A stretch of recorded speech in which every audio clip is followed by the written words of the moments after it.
শীতকাল বাঙালির ভোজন বিলাসের মূল উপাদান খেজুরের রস ও গুড়। আর এই সময়ে যেন ভাগ্য বদলের আশায় তীব্র কর্মব্যস্ততায় মেতে ওঠেন রস সংগ্রহকারী গাছিরা। কার্তিক মাসের শেষ দিক থেকেই গাছিরা রস সংগ্রহের চূড়ান্ত প্রস্তুতি শুরু করেন। এটি একাধারে শ্রমসাধ্য ও ঝুঁকিপূর্ণ কাজ।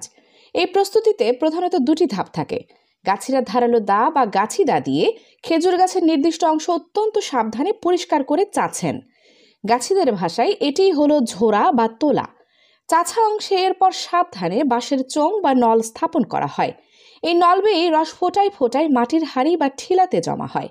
সাধারণত সন্ধ্যার আগে হাঁড়ি বাঁধা হয় এবং পরের দিন ভোরে সংগ্রহ করা হয়। গাছিদের অভিজ্ঞতায় ভোরবেলা সংগৃহীত রস সবচেয়ে মিষ্টি ও সুস্বাদু হয়। এই রসকে তারা জিরান কাঠ বা সন্ধ্যা রস নামেও অভিহিত করেন। ফরিদপুর থেকে রোজগারের টানে এই প্রথম দোহারে এসেছেন ৫৫ বছর বয়সী জালাল গাছি। তিনি জানান, বছর ঘুরে আমরা এই শীতকালের অপেক্ষায় থাকি। এখন প্রতিটি খেজুর গাছে আমাদের জন্য সোনার ডিম পাড়া হাঁস। জালাল জানান, তিনি বর্তমানে ২৫টি গাছে হাঁড়ি বাঁধেন। কয়েকদিনের মধ্যে গাছের সংখ্যা আরও বাড়বে। বর্তমানে প্রতিটি হাঁড়িতে ১ থেকে ২ লিটার রস পাওয়া গেলেও শীতের তীব্রতা বাড়লে অর্থাৎ পৌষ মাসে তা বেড়ে ৬ থেকে ৯ লিটার পর্যন্ত হবে।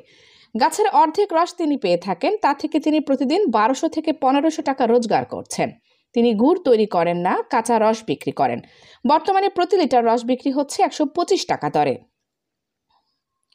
তিনি আরও জানান, স্বাস্থ্যগত দিক বিবেচনা করে এখন গাছে হাঁড়ি বাঁধার পর তাতে নেট বা জাল ছড়িয়ে দেওয়া হয়, যাতে পাখি বা পোকামাকড়ের কারণে রস দূষিত না হয়।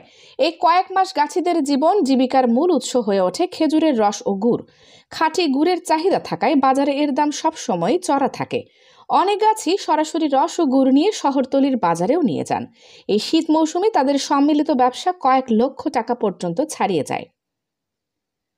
তবে গ্রামীণ অর্থনীতির এই ঐতিহ্যবাহী ধারায় এখন বড় চ্যালেঞ্জ দেখা দিয়েছে।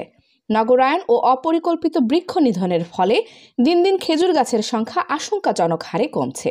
ঐতিহ্যবাহী এই শিল্পকে বাঁচিয়ে রাখতে এখনই সুসংগঠিত পদক্ষেপ নেওয়া প্রয়োজন বলে মনে করছেন অভিজ্ঞ গাছিরা।